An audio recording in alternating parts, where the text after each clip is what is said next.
The greatest theme tune of any podcast ever, apart from the Guard Pass. Ladies and gentlemen, welcome to Four Manx One Toffee. It's a bonus episode. It's a Friday night bonus episode. There's nothing better. And before we get into what we've got on this bonus episode today, let's do a little bit of housekeeping. Follow us on the social channels at WeAre4M1T. Subscribe to us on YouTube. Just search for 4 Manx 1 Toffee. But if you also put 4M1T into YouTube, you will find us. Don't worry about that. And before I introduce this man so he can tell us his social channels, ladies and gentlemen, back to run the show. It's the return of the Mac. It's Gav Mack. He's back on 4M1T. How you doing, mate? Return of the Mac, come on. Return of the Mac, come on. What a song. Banger. Classic. Bangs. How are you? Not too bad, mate. How's tricks? How's life treating you? I feel weird being a Friday night and I haven't got a beer. You think that's weird, mate? Look what I'm drinking. A latte. Oh, God. What is life? What's it come to? God knows how I'm going to sleep tonight. I might have that, actually. I might have that. It's breakfast, isn't it? So it depends what time of the day people watch this. Decided to opt out of that. I'm having a Guinness. Courtesy of the Fraulein.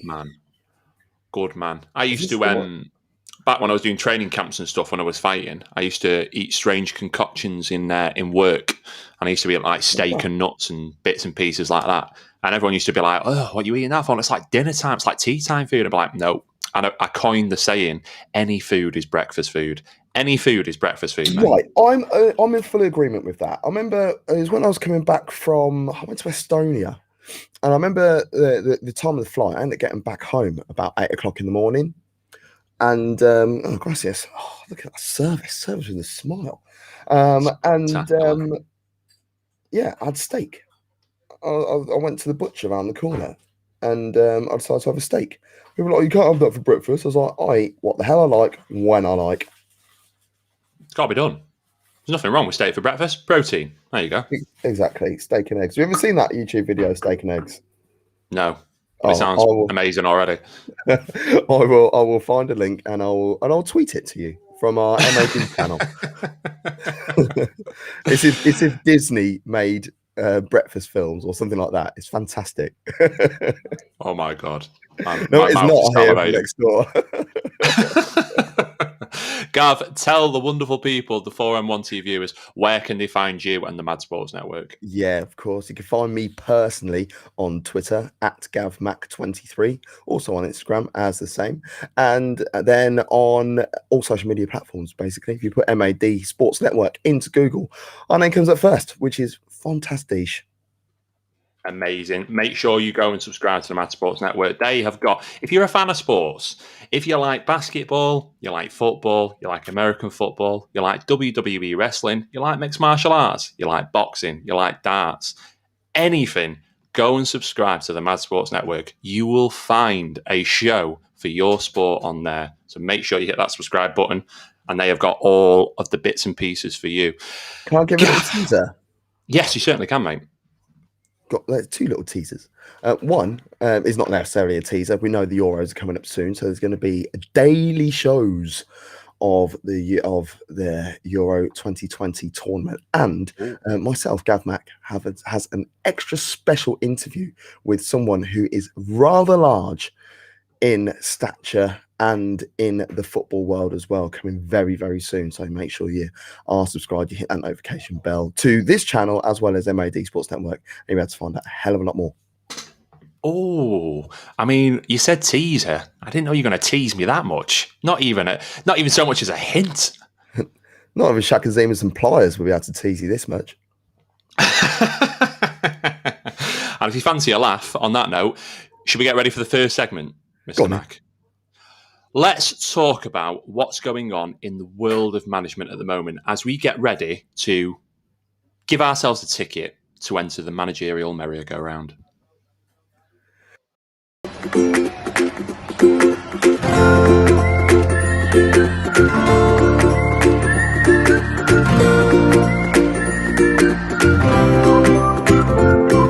The managerial merry-go-round. Oh, yes.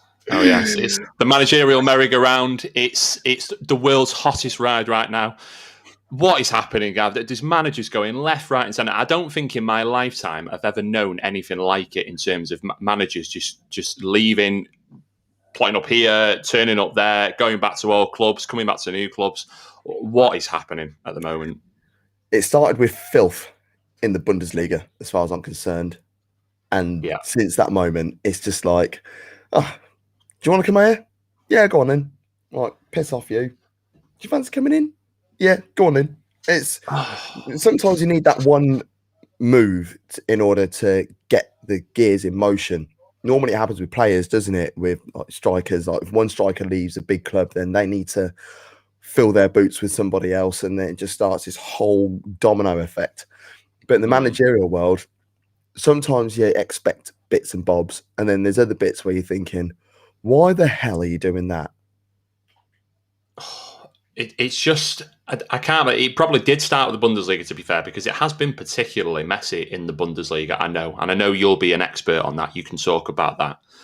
But the big one, we're talking about the big ones that happen at the moment, which is, well, the biggest one, especially for us as a podcast, is Carlo Ancelotti, and that one came out of absolutely nowhere.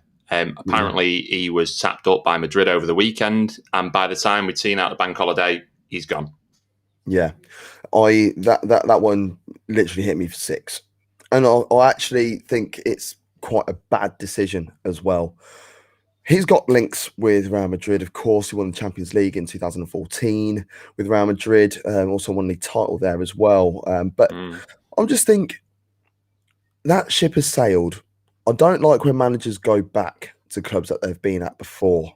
And, you know, there was all that talk with Poch going to Spurs, and then that sort of got quashed quite quickly. Now Conte, I'm not quite sure if an announcement will be made over the weekend or not. Talk is heating up quite a bit. But this move, Everton are in the process of building something quite nicely. They made a lot of changes on the playing staff last season. And I thought, right, this is now the opportunity to be like, right, okay, everyone's bedded in, maybe 1 or 2 more additions, and Everton can then push for that top 6 finish, get themselves into Europe, because it was a disappointing end to them last season. Let's be real. Yeah, absolutely. But it's just, I don't see the logic. It's a weird one for Everton, because I really don't know where this leaves them. I don't know what they're thinking in terms of someone coming in. And then the playing staff. I mean, there's already rumours that Carlo wants Richarlison at Real Madrid, which it just seems unfathomable to me that Richarlison might be pulling on the famous white jersey of Madrid. Other players, Dominic Calvert-Lewin's had a terrific season. Is he going to want to stay now that Carlo's gone? You've got players like James. Surely he's not going to want to stay on Merseyside now that Carlo's gone. He originally came for the Carlo pull. It just leaves them in a really tricky position. And it really does depend who they get in now. Nuno seems to be the front runner. I like that. I like it a lot. I don't know what you think of that.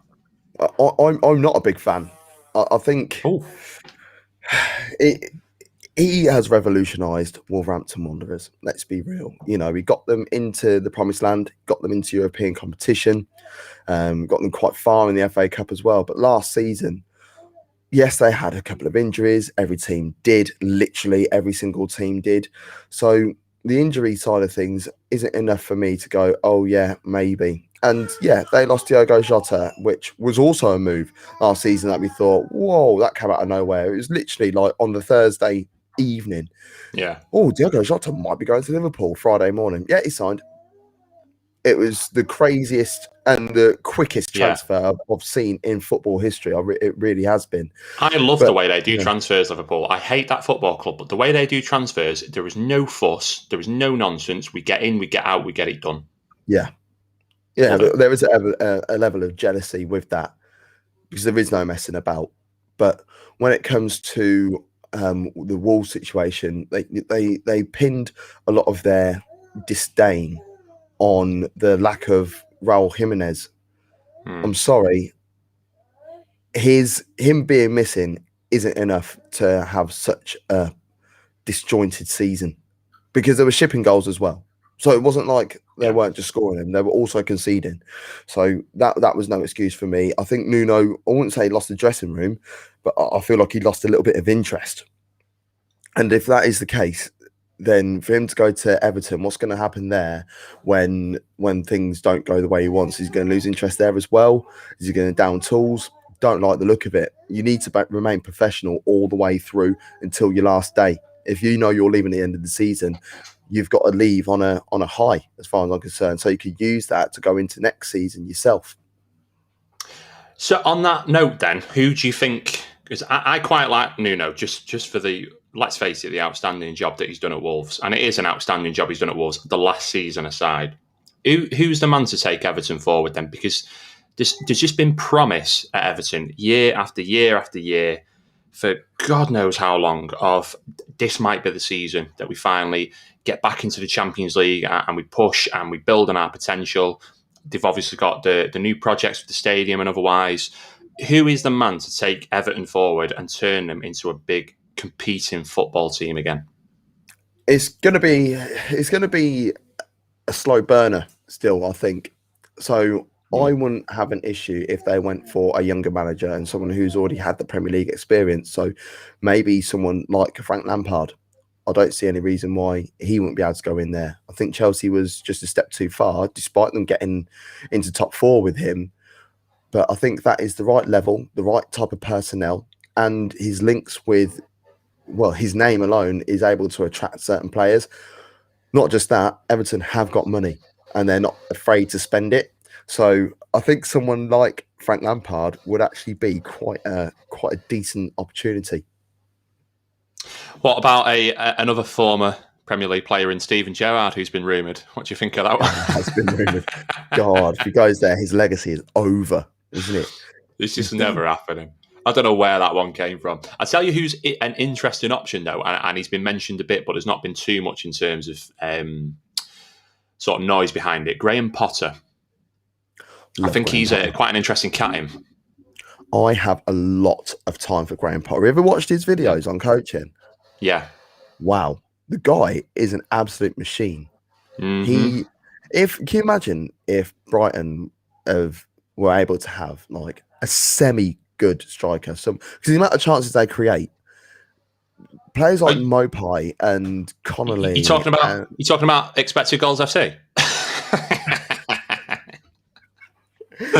Maybe, but no, it's true though, isn't it? I mean, I don't really like the idea of expected goals pre-match, and I'm more open to having a discussion about expected goals after a game, because if you're seeing a team having 10 shots on target, but then they lose like 3-0, you know that there's an issue with putting the ball in like between the sticks. 100%. So you need to have someone who is decent. Now, I'm an Arsenal fan, and I look at Brighton, and there is a player that I want more than anyone else, and that is Yves Bissouma.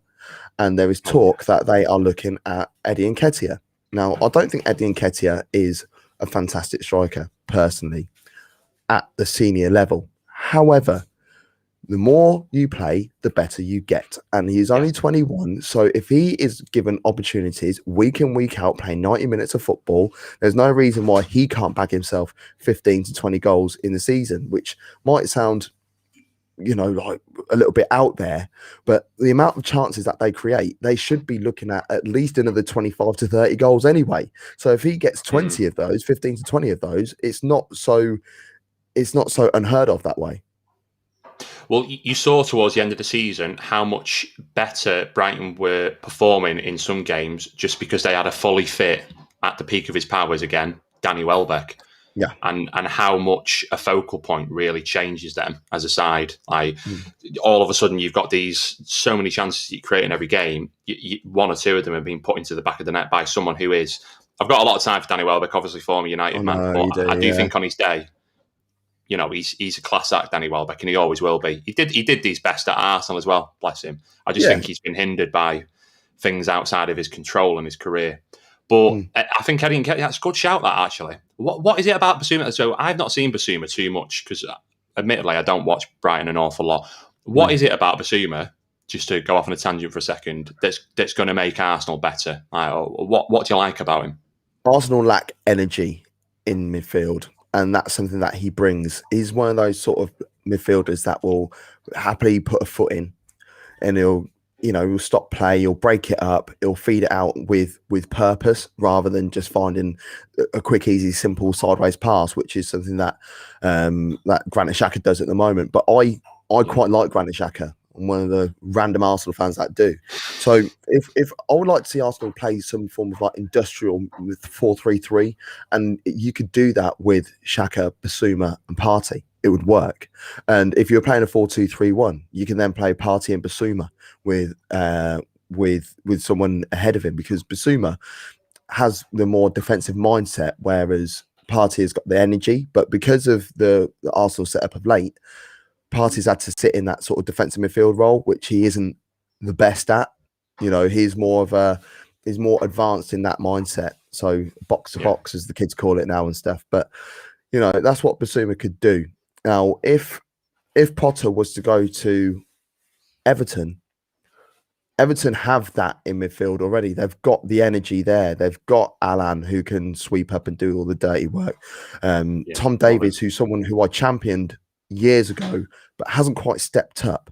But over the last couple of seasons. But last season, I felt like he did. We're starting to see the real Tom Davies, and that is because he's got someone like Alan there. And then, of course, they've got Decore. So what Decore does is what Basuma can do and does as well. So not a bad shout for Arsenal. I quite like the idea of them being a bit more, as you say, industrious in midfield. A little bit of a throwback to, obviously, the big days of Vieira being the obvious example, but then Gilberto Silva, who I think is still criminally underrated for what he did in his career. I loved him. What a midfielder he was. Hated that he was at Arsenal. Talking about defensive-minded players, Conte was an absolute tank of a man when he was in that Juventus midfield years and years ago. Scored the first goal in the semi-final at Old Trafford against us in '99. Did indeed, yeah. Giggsy had to come back and score a very, very late equaliser. So always known about him. He's become a very talented manager, and now he's very much in demand and might be going to Tottenham Hotspur. Now, Gav, I know you're an Arsenal fan. Give us your raw. Don't give us the neutral sitting on the fence point of view. Give us the raw, how I'm feeling right now as an Arsenal fan at Antonio Conte possibly going to Tottenham Hotspur viewpoint, if you would, please. Doesn't bother me. It doesn't bother me. It really doesn't. As a manager, we know what he can do, but look at the playing personnel at Tottenham. There was this video circulating a couple of days ago on Conte ball, as they call it, how to play out from the back with ease. Can't see Davinson Sanchez and Eric Dyer doing that, if I'm honest. So I'm not first. And Spurs aren't going to spend the money on some like top end defenders. I mean, I saw earlier on this morning that that Demiral might be going to Spurs, but Spurs would then need to spend the money on Demiral. They ask for Demiral, and they'll probably get John Day or something from Bromley. They're not gonna spend the money in order to aid what Conte is able to achieve. So you could go there, fill your boots, mate, but you're not going to do much. So I'm not first. Well, I think the question's twofold then. So do you think Conte could do, what do you think he could do with the current playing squad? And then what do you think it is that him and Levy are discussing? Because I highly doubt that Conte is going to jump ship from Inter to Tottenham if he's not been promised some sort of war chest and some sort of control about what he's going to be doing with the playing squad. And they've got the chat from, his name escapes me, been punched in the head too many times. They've got a chat from Juventus coming in as a sporting director as well, I believe. Formerly I don't know how Juventus. to pronounce his name, so I'm not gonna butcher that right now. Yeah, Google it. Google it. Yeah, Google audio. So I can hear it. I'm not going to butcher his name. I'm not going to do that. But yeah, they're looking at bringing in that the sporting director from Juve, which would make a hell of a lot of sense. However, Mourinho is a guy who needs money in order to do his thing. Was he given the money? No. So what difference is going to make having Conte there to do that? With regards to the playing staff that they have there at the moment, I can see them being shored up a little bit more. I would, from a neutral point of view, like to see Spurs adopt a 3 at the back, because by doing that, we will see the best of Reguilon. Because when he was at Sevilla, he looked wonderful at left wing back. That was they play 3 at the back themselves. And the reason why they bought Matt Doherty as well is because of how good he was at Wolves. What formation were Wolves playing? They were playing 3 at the back as well. So when you're playing with a flat back 4, they don't understand their full defensive requirements, so it won't work. And if that does happen, then if Eric Dyer is staying, you cannot play him as a centre midfielder. You need to start playing him as a centre back. So you need to play him in the defensive central midfield position, because what they would need to do, they would need to allow him to come and sit back and make the back 4. In this back 3 that they're playing, they would have Ben Davies as a left-sided centre half, so then he can feed out to left back when necessary, which that means that Reguilon doesn't have to come back all the time. And on the right hand side, if you play Tanganga as a right-sided centre half, that would then also mean that Tanganga could fill out at right back as well. So you've got the option and you've got the balance, but they still need another centre half if you are going to play that way. But Ben Davies, he plays left-sided centre half for the national side, and they look good. They look pretty good, and he hasn't got the pace that he had a couple of years ago. So he needs to be able to adapt his play. Whereas Tanganga does have the pace. So therefore, even though it might look like a semi-imbalance, it's not, because one is astute at centre half who can play right back. One is astute at left back who can play centre half. Do you think, I think we're pretty much sold on the fact that Kane's going.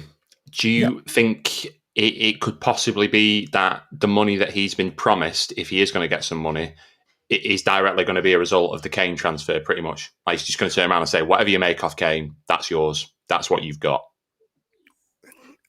Could potentially be. Now, would they need more money? Yes, because however much they sell Kane for isn't going to be enough to add to the squad in the way that they need to. And what we don't want to see from a neutral point of view, what we don't want to see is the money being burnt again, like how they did with the Bale transfer.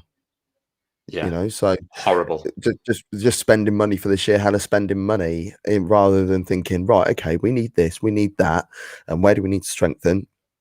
Tottenham in 15, 16, 16, 17, and arguably part of 17, 18, for me, had the pound for pound best starting 11 in the Premier League, in terms of balance, in terms of quality, in terms of style of play. They had it all, but they weren't able to make that extra step.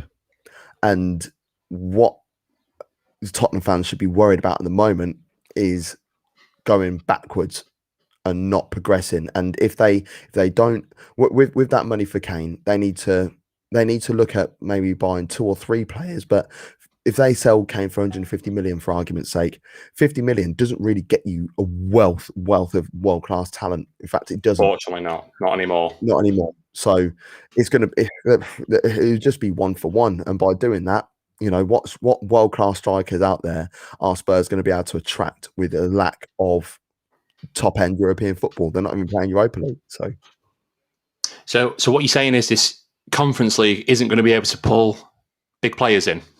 Well, if you're Union Berlin, proposition, Gav, if you're Union Berlin, maybe you might be able to bring someone in. But brilliant. Let's cross over to the Bundesliga, because the Bundesliga has had a lot of managerial changes, and I'm intrigued to hear your opinion on how you think the league's going to go next season. Yes, for everyone listening, the Bundesliga isn't just Bayern Munich winning the league every season. It's a lot more competitive than that. But let's get Gav's opinion on it. And to do that, we're going to have to step into the Continental Corner. Now, I'm going to play the music, but today it's with Gav Mack, not Danny Hamlet.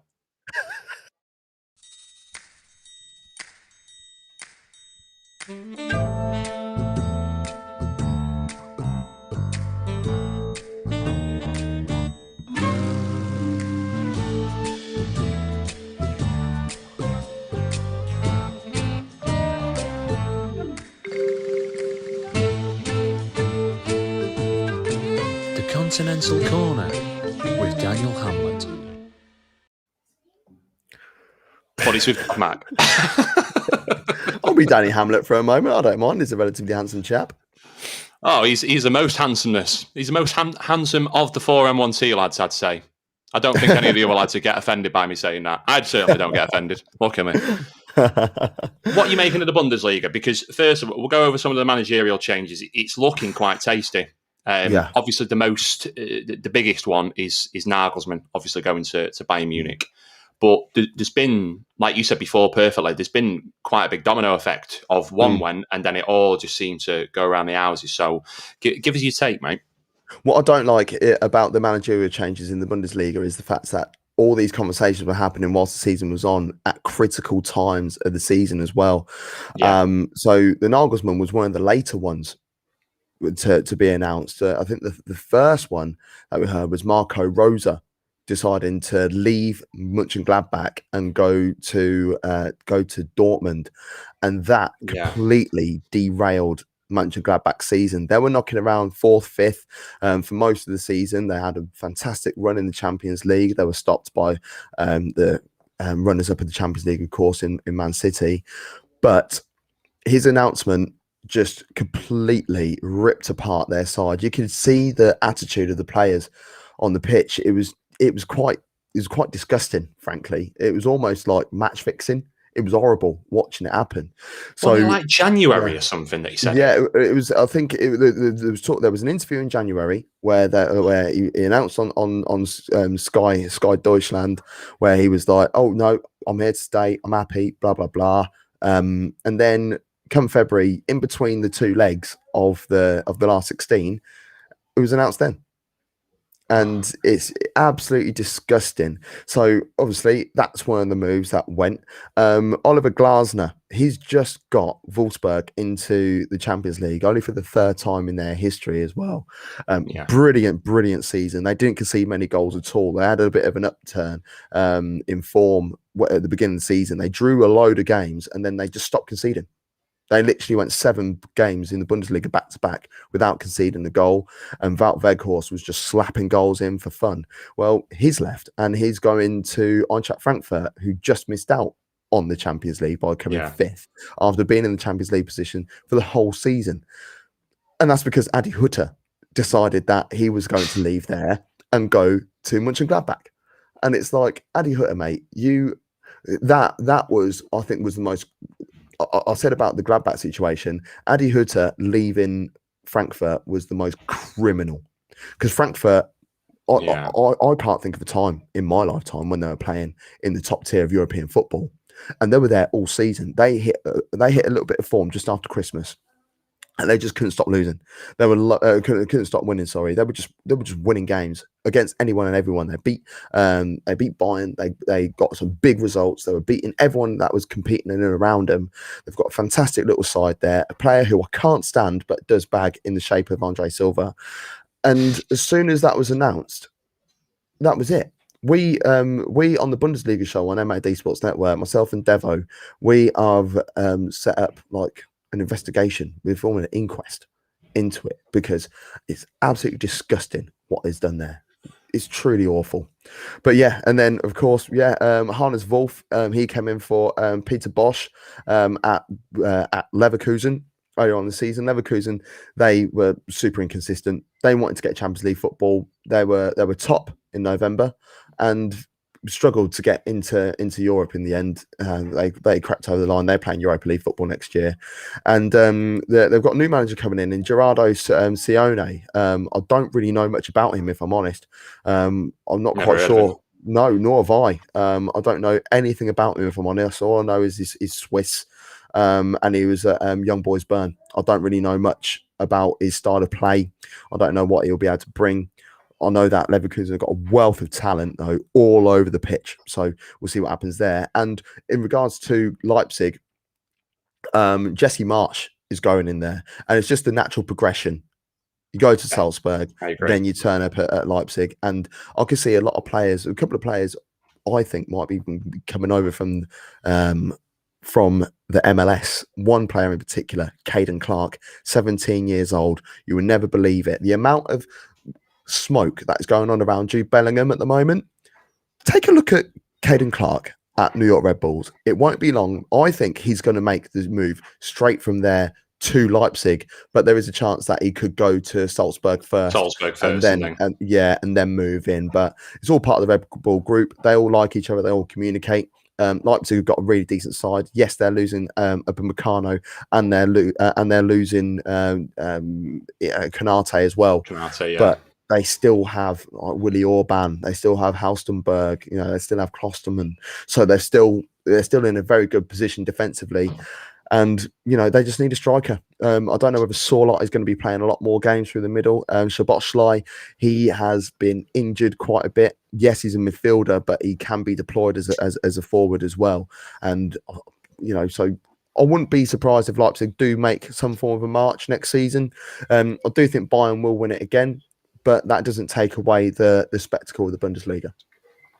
Do you think Bayern are going to be as dominant as they have been over the last pretty much 18 months, actually, since they had all the drama with forgive me, what was the name of the old manager, the one just before before Flick?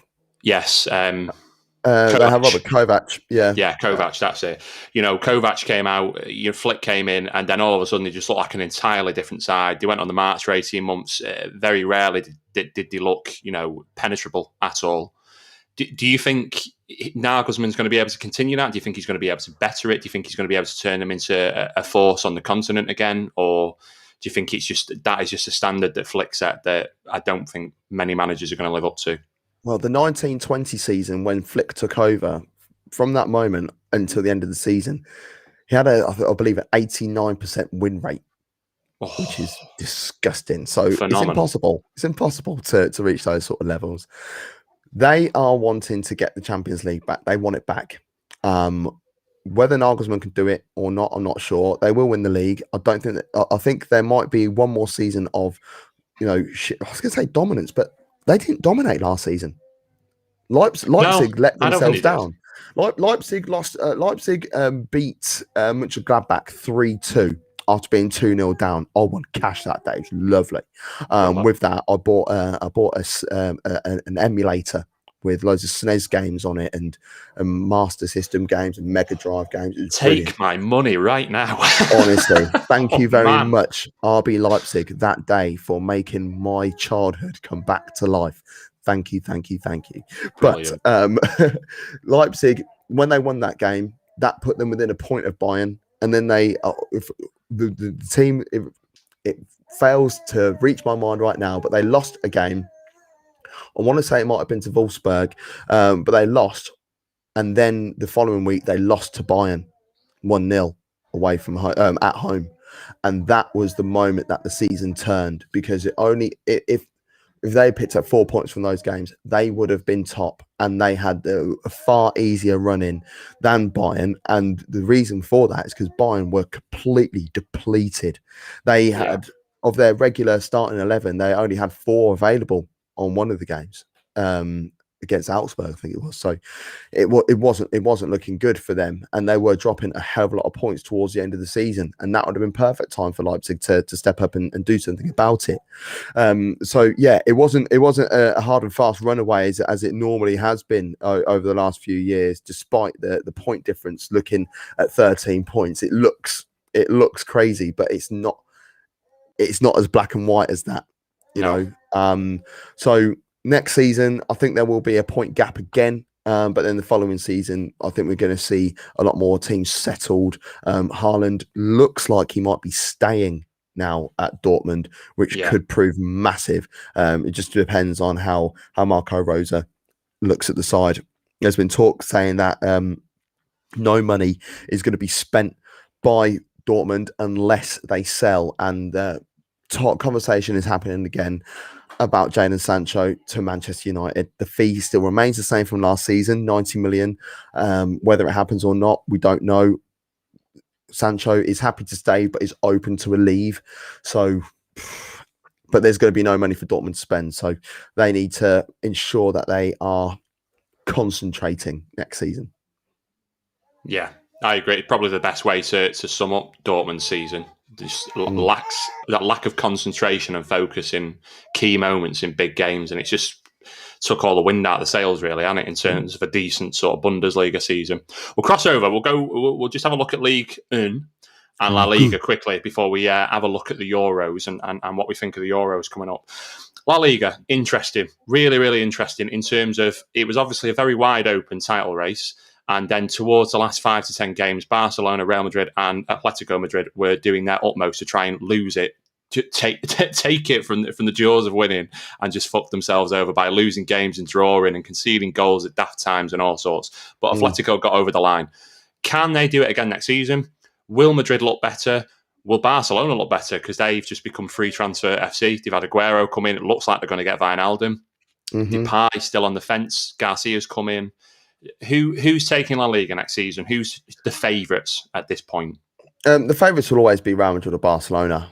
But I don't understand why Atletico are being sort of like ignored again already in the early season, sort of like favourites for it. Yeah. Even Sevilla had a good crack at it as well. You know, Sevilla, they shot themselves in the foot towards the end of the season. But Atletico had no right to allow these teams in there. It just find it weird. There were 13 points clear. And I know we're going to be talking more about these two leagues, but I sort of want to segue into the England setup at the moment for a moment because of the Trippier situation. When Trippier was banned, that's when their form completely disappeared. And it's since he's come back when they've been able to be a little bit sure. And I think that speaks volumes of how much of an impact Kieran Trippier actually has at right back, not just as a right back, but as an influence in the dressing room as well. He's a great player. I love him. Yeah, I think he's criminally underrated, and I think he had one okay season at Spurs, which was the one where everyone's going, oh shit, because he played so well before. Because I know Spurs fans that were calling for him to be playing ahead of Kyle Walker, and when Kyle Walker left, it was like, right, okay, yeah, we've got a Trippier, it's fine. And then he played all right that season. The following season, he didn't have as good a season, and everyone was calling for his head. And now he's gone to Atletico Madrid, and he's doing bits, you know, on all fronts. So him being there is such a key acquisition for England and for Atletico Madrid. So I don't think they should be ignored for next season, especially if Simeone decides to stay. I think the key thing for Atletico is going to be, can they get the same sort of form out of Suarez again? Because I think he did well to... I mean, he wanted to prove the doubt was wrong, basically. But is he going to be able to do that again for another season? He's 35 now, Suarez, 34, 35? Coming up to 35, yeah. So, you know, it's one more year. You know, he looks sharp. He looks sharp already. You don't decline that quickly. You know, it will come down in stages, doesn't it? And then before it hits you in the face at like 37, 38. But by then, I imagine he'll be playing back in Uruguay or something. Or might have a little dip in the MLS. But I could see another season coming from him. Definitely. Yeah. And João Felix is loving life as well. So Love Felix. The thing with Suarez was, it looked like towards the end of the season, he obviously went through that drought. And it looked like, oh God, is this the time now? Like, is this where we're starting to see the decline of Suarez? And then again, towards the business end of the season, he's turned up, and he's turned up with big. I mean, the last game of the season, he turns up with big goals at big crucial times. Swings it back. You know, the momentum back to their side. That is going to be the key for them next season, because the Suarez move was a masterstroke. Him coming out of Barcelona and Simeone snapping him up, it was an absolute stroke of genius from Simeone. It's just whether they can get a similar return on him this season. And you're talking for a title winning side in La Liga, he needs to be putting up at least 15 goals next season, preferably 20. More. Yeah, I was going to say, I think more, if I'm honest. But then they can get goals elsewhere as well. You know, Koke's still knocking around. Still got Carrasco. Still got Felix, as we mentioned already. So they are able to score goals. They have got it in them, and it's mad because at the beginning of the season they had a lot of flair. Well, they've got flair players anyway in the attacking third. We always talk about, they're such a defensive team. Yeah, no, they're just organised. They're very well organised. They've got, in my opinion, the best goalkeeper in the world between the sticks as well. In Jan Oblak, I don't think there's been an argument over the last few years, and people will say, like, oh yeah, well, Neuer. Well, Neuer's had his time. So there's a random fly just got turned up. Manuel just caught out the corner of my eyes. What's that? Manuel Neuer is world-class goalkeeper. We know it. And he's had his time. He's won trophies and things like that. But then it's always like, oh, well, you can't be this good because he's not on the World Cup. Well, I can't see Slovenia, winning a World Cup anytime soon. That's not Jan Oblak's fault where he was born. You know what I mean? Like, it does matter in that. Messi's not won a World Cup. Shut the fuck up. Yeah, exactly. You know what I mean? Someone's being the best. Like the amount of clean sheets to games played that he's had, and people are like, oh yeah, but look at the defense that's in front of him. Well, the defenses get breached.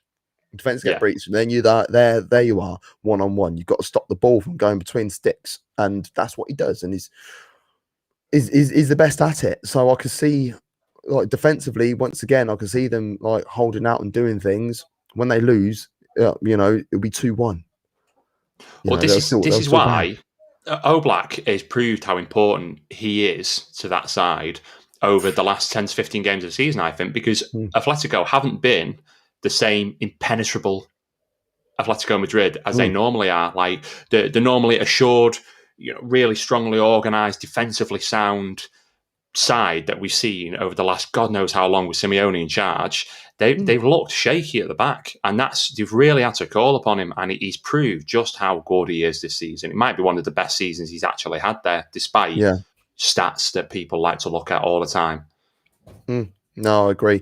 I love him. Honestly, there's nothing he could do wrong in my eyes. If he makes like a semi mistake, I'll blame someone else. I don't blame him. I mean, he can make a mistake. He could go to Liverpool. I love Kanat, but Kanate has gone to Liverpool, and now I don't like him anymore. You fucked it, mate. You absolutely fucked it. Let's go to Ligue 1. We'll cross over to Ligue 1. We'll have a look at Ligue 1 quickly. Lille, absolutely tremendous this season. Again, another side who have been very shrewd in the transfer market, and it has paid massive dividends. But surely they can't do it again next season, can they? No. PSG don't go 2 seasons on the spin without winning the title. Haven't done that since they came back, in, if you want to call it that, in the last 10 years and started showing who they are. There will be a lot of money spent at PSG. I will see the Lille side getting butchered apart. I can't see how it won't. It's just what happens. It's such a shame when these sort of, when like new teams, if you want to call it that, then show a bit of face. I mean, like Montpellier, they got butchered apart. Monaco, they got butchered apart. Lyon, in their final year of having their little period of dominance, they got ripped apart as well. So yeah, it'll be a shame. It'll be a shame. They'll be able to keep Ilmaz, but Ilmaz is like 97 years old, so it's not a problem. Enjoy the wine, mate. Enjoy your time. But no, they've got some real top talent there. Players like Sven Botman, who is spoken about a hell of a lot. There was talk about him going to Liverpool. I don't think that's going to happen anymore.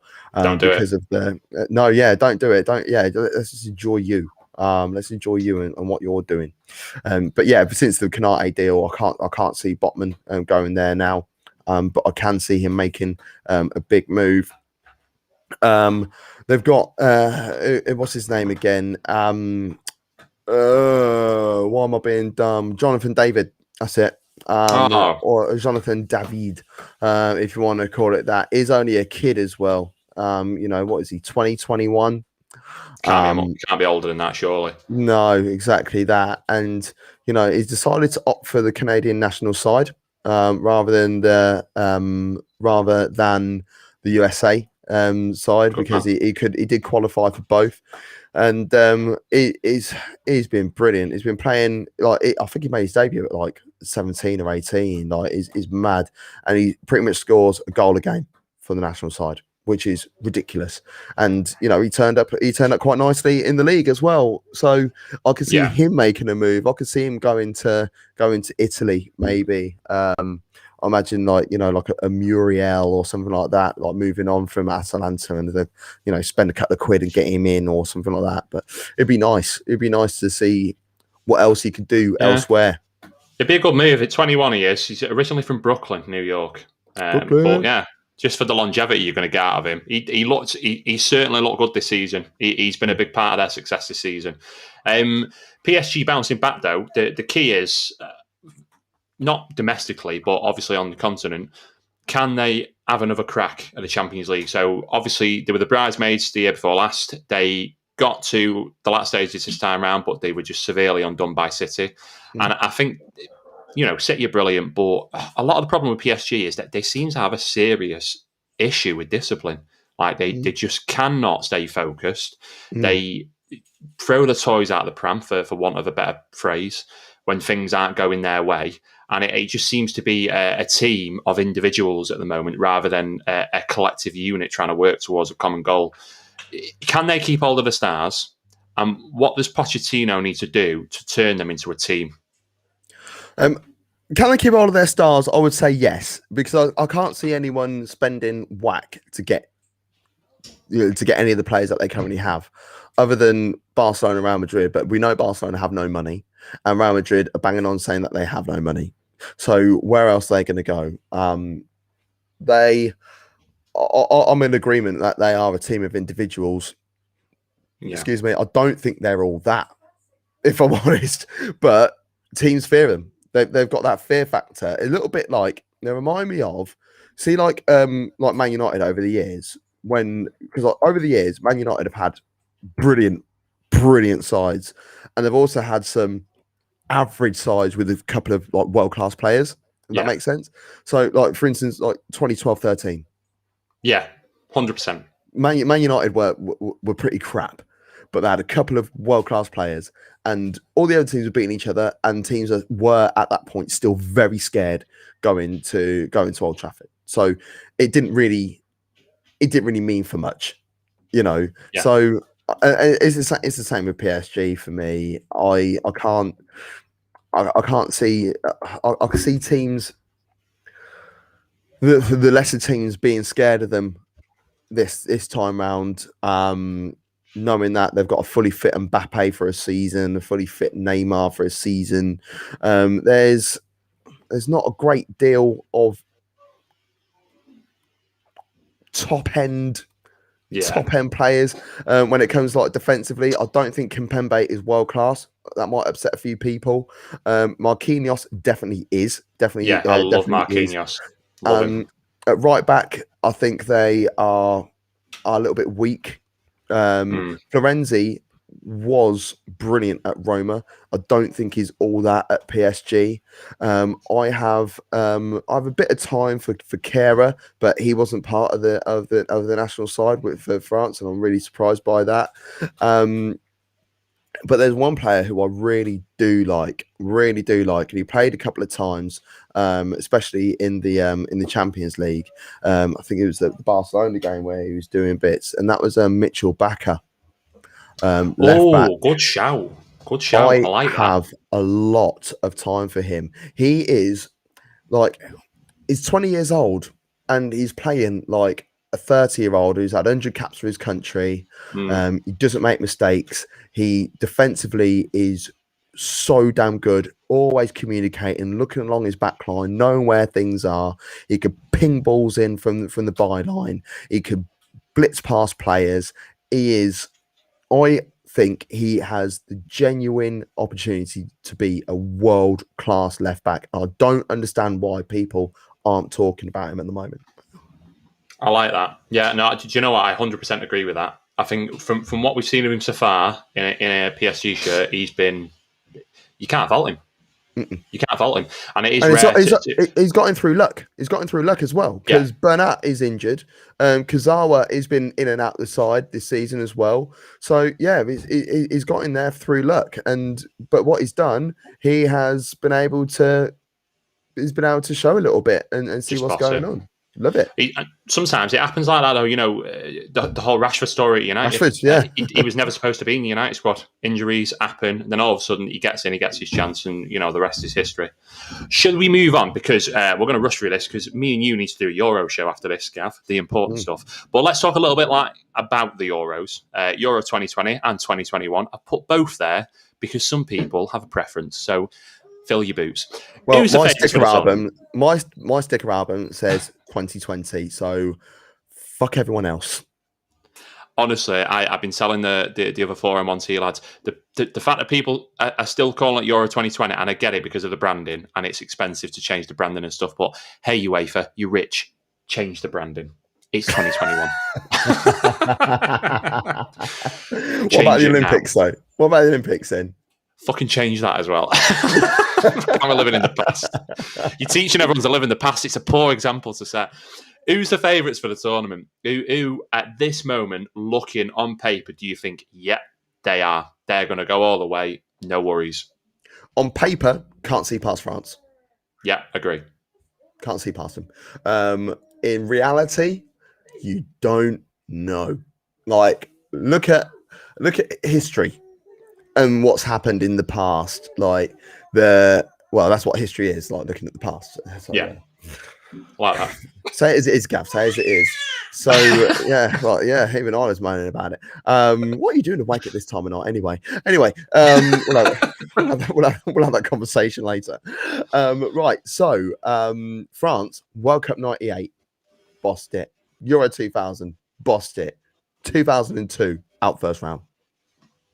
And you could argue that they were more in their prime at that stage, personnel-wise. So you just don't know. I know you want to get like hard and fast answers and stuff, but you just don't know. I mean, like, I've got my dark horses are Austria. That I don't think they're going to win the whole thing, but they're dark horses for me to get to the latter stages. I know that like we were in like WhatsApp groups and stuff, we've been chatting and stuff, and I Dev from MAD Sports Network, he feels that Denmark will be a dark horse. It won't be the first time, they should never have been there in 1992, but they did it. An amazing story, that. It's an amazing story. Really is. And to be honest, the team that they replaced should have won it that year as well. Yugoslavia, they would have been brilliant. There's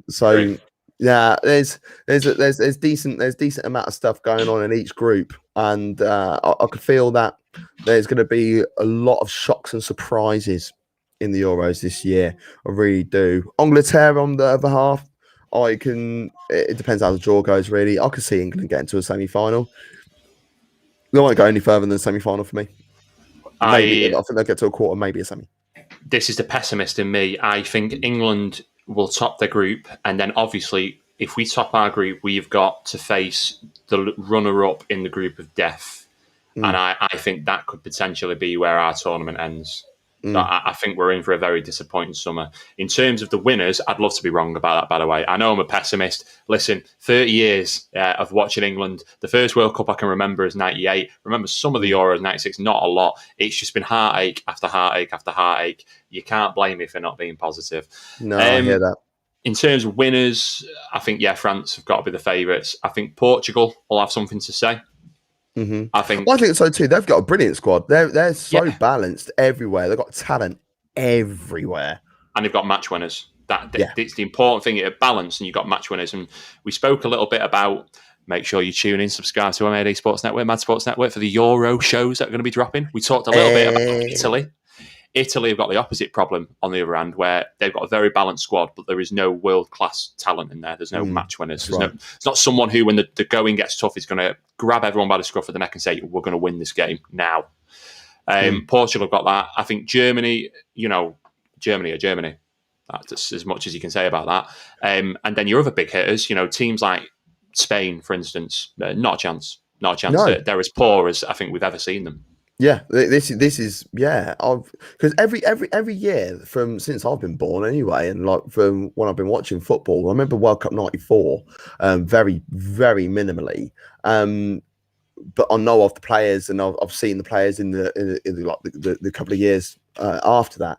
Yeah, players like Luis Enrique, like Gotcha Casilla, and they had like Zubizarreta between sticks. Pedro Benitez, and they didn't win anything. I'm like, what? And then, over the years as they came down, and like that, like Chiara at the back, and Julian Guerrero, and they didn't win anything, and Raul, and they didn't win anything. It's like, what? Like, this doesn't make any sense. And then, but this time round, I don't think they have even the talent to go there. So like they had the talent and they couldn't get over the line. Then they had the talent and won everything. And now they haven't got wide range of talent. They've got very good players, don't get me wrong. Of course they have. But like Belgium, very good players. But like I don't think a lot of people might moan about the Belgium situation. Was like, oh yeah, but they've got Kevin De Bruyne. Yeah, well, Kevin De Bruyne might not even be playing. He might be a bit groggy. He's just played all season. He had a couple of injury niggles and stuff, and then he got crocked in the in the Champions League final. So are we going to see the best of KGB? I don't think we are. And, they've got an aging back four. I think their youngest defender, Belgium, is like 25, 26 years old. So you could say, oh, yeah, experience. But I also look at it as, you might be a bit old. They've got Vertonghen, Alderweireld, and they've got Vermeulen in there still. So and they've got Roberto Martinez as their gaffer. So Belgium aren't going anywhere, in my opinion. And so you're looking at Belgium and Spain. They'll be heavy favourites or up there with the favourites in the bookies, shops and stuff. But I can't see any of them doing it. I can't see past France. Belgium, I completely agree with you in Belgium. And again, we touched on it on some of the Euro shows that are going to be come out soon. And the problem with Belgium is that defence. I mean, you put Belgium against Germany, say, for instance, and the pace and the power that they've got going forward, there's not a chance. No, there's not a chance. They'll get blown apart. They really will. Mm-hmm. That's my fear for Belgium, and it's far too reliant on Lukaku up front. You take Lukaku out, and your next best striker is Benteke. Yeah, I say he's just a shade ahead of Batshuayi. Yeah. It's just far too much of a drop-off in quality. England have got problems at the back, obviously, but if you take Maguire and Stones out, I know we talk about the drop-off again in quality as centre-backs. Mings is not that far behind. He's had a good season. I'm surprised Konsa. That is the one that surprised me. See, Konsa over Mings all day, and where the hell is Fikayo Tomori? Yes, that is an outstanding point. He's had a great season in Milan. I don't understand. They were even part of the 33. Disgusted.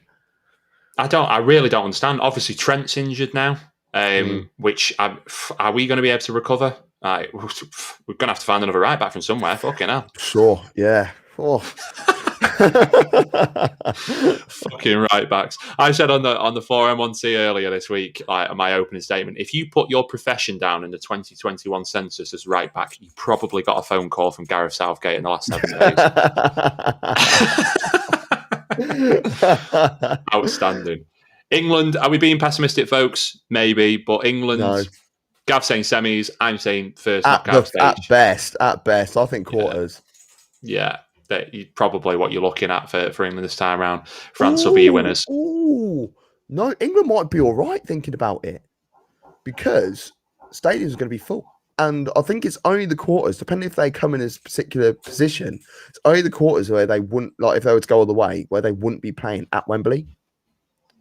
And they could have a full Wembley. So that could bode in England's favour. The semi-finals and the final at Wembley. I think the quarters might be elsewhere, but not far. All the group games are at Wembley, and I think the last 16 game would be at Wembley as well. So, I beg, and we'll leave on this. I beg for a moment. The greatest moment in my life, and the missus will probably watch or hear about this, and I'm sorry, it's true. The greatest moment in my life is when Trippier hit that free kick against Croatia. Never in my life have I felt elation and emotion like that. I beg England, please give that to me again this summer. Yeah. Just a little bit. Just for a laugh. just a sliver of happiness like that. And on that note, we've turned a half an hour bonus podcast into a bumper hour, but there's no way you can make it short when Gav Mack's back on. When you've got the return of the Mac, you've got to give it the respect it deserves. You've got to give him time to do his thing. And thank goodness he's graced us with his presence today. A little bit of housekeeping again. Search for us on YouTube and subscribe. 4 Manx, 1 Toffee. If you put 4M1T in, don't worry, you will still find us. So just put one of those two in. The subscribe button, and you will be able to see all of our videos, and you'll also be able to know when we go live because you get a little push notification. And follow us on social. We're on everything. We're on Twitch, we're on Facebook, we're on Instagram, we're on Twitter, we're on all of them at We Are 4M1T. And we'll put YouTube up for the Mad Sports Network. Search for the Mad Sports Network, MAD Sports Network. Have a look at Gav's hat there. And if you're a fan of sport, whatever your sport is, however rare your sport is, I mean, you're doing that well over there, Gavin Devo, that you're probably going to have stuff like equestrian and stuff at some point. The sky's That's actually starting in July. What? Cheltenham pony racing starting on the 3rd of July. So tune in for that. Wonderful. Can you wait, man? Tell us where they can find you on social as well, mate. Yeah, of course. Yeah, at MAD Sports Net on Twitter, MAD Sports Network on any other social media platform. Just stick Mad Sports Network into Google, our name comes up. And yeah, we've got merch. They have got merch. I was rocking the hat to the gym the other day, and usually I look like the weakling in the gym. People try and steal my weights and all the rest of it. Did they try when they had the MAD hat on? No, they fucking didn't. Did they fuck? Get away, because I am mad, son. Folks, it's been an absolute pleasure. Have a cracking weekend. Make sure you tune in to the Mad Sports Network for their Euro preview shows. First one dropping on Saturday, I believe. Gav, is that right? Indeed. Saturday, 8 a.m. So you'll be able to watch it first thing in the morning or watch it at any point during the day. You heard the man. Make sure you subscribe. Take care, folks, and we will see you next week.